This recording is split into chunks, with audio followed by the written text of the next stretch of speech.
కొణిదెల పవన్ కళ్యాణ్ అనే నేను శాసనం ద్వారా నిర్మితమైన భారత రాజ్యాంగం పట్ల నిజమైన విశ్వాసం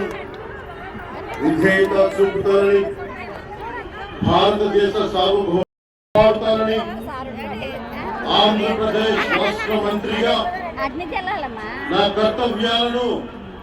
శ్రద్ధతో అంతఃకరణ శుద్ధితో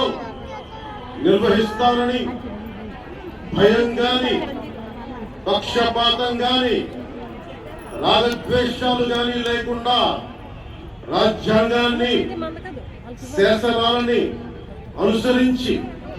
ప్రజలందరికీ న్యాయం చేకూరుస్తా.